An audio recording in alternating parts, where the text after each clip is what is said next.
మన ప్రభువైన యేసుక్రీస్తు ఈ లోకంలో 33.5 సంవత్సరములు పరిశుద్ధ జీవితంను జీవించి మనకు అన్ని విషయంలో మాదిరిని చూపిస్తూ పరలోక సంగతులను బోధిస్తూ చివరకు మనందరి పాపమునకు ప్రాయశ్చిత్త బలిగా తన ప్రాణమును అర్పించెను.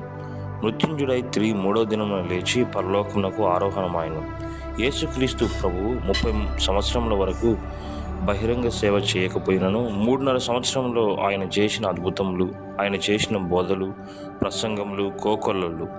వీటిలో అతి ప్రాముఖ్యమైనవి: 1 కొండ మీద ప్రసంగం, 2 విత్తువాని ఉపమానం. ఇది మత్తయి సువార్త 13వ అధ్యాయం 1 నుండి 23వ వచనంలోను, మార్కు సువార్త 4వ అధ్యాయం 1 నుండి 20వ వచనంలోను, లూకా సువార్త 8వ అధ్యాయం 4 నుండి 15వ వచనంలోనూ ఉన్నది. ఆయన సముద్ర తీరమున మరలా బోధింపనారంభింపగా బహుజనులు ఆయన యొద్దకు కూడి వచ్చి ఉన్నందున ఆయన సముద్రంలో ఒక దోణి ఎక్కి కూర్చుండెను. జనులందరూ సముద్ర తీరమున నేల మీద ఉండేది. ఆయన ఉపమాన రీతిగా చాలా సంగతులు వారికి బోధించుచు తన బోధలో వారితో ఇట్లనెను: వినుడి, ఇదిగో విత్తువాడు విత్తుటకు బయలువెళ్ళెను.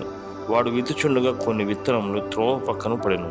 పక్షులు వచ్చి వాటిని మిరింగివేసెను. కొన్ని చాలా మన్ను లేని రాతి నెలను పడెను. అక్కడ మన్ను లోతుగా ఉండనందున అవి వెంటనే మొలిచెను, కానీ సూర్యుడు ఉదయింపగానే అవి మాడి వేరు లేనందున ఎండిపోయెను. కొన్ని ముళ్ళ పొదలలో పడెను. ముళ్ళ పొదలు ఎదిగి వాటిని అణిచివేసిను కనుక అవి ఫలింపలేదు. కొన్ని మంచి నేలను పడెను. అవి మొలచి పెరిగి పైరై 30 అంతలుగాను 60 అంతలుగాను 100 అంతలుగాను ఫలించెను. వినుటకు చెవులు గలవాడు విన్నుగా. కానీ మార్కు సువార్త 4వ అధ్యాయం 1-9 వరకు చెప్పినట్లుగా మనం చూడగలం.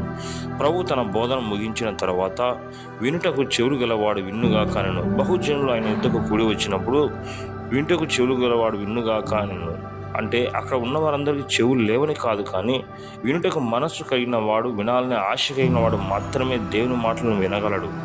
ఆయన యుద్ధకు గుంపులుగా జనులు వచ్చిన మాట నిజమే, కానీ వారిలో అందరూ ఆయన మాట వినుటకు రాలేదు. కొందరు ఆయన చేసే అద్భుతకారం చూడడానికి వచ్చారు.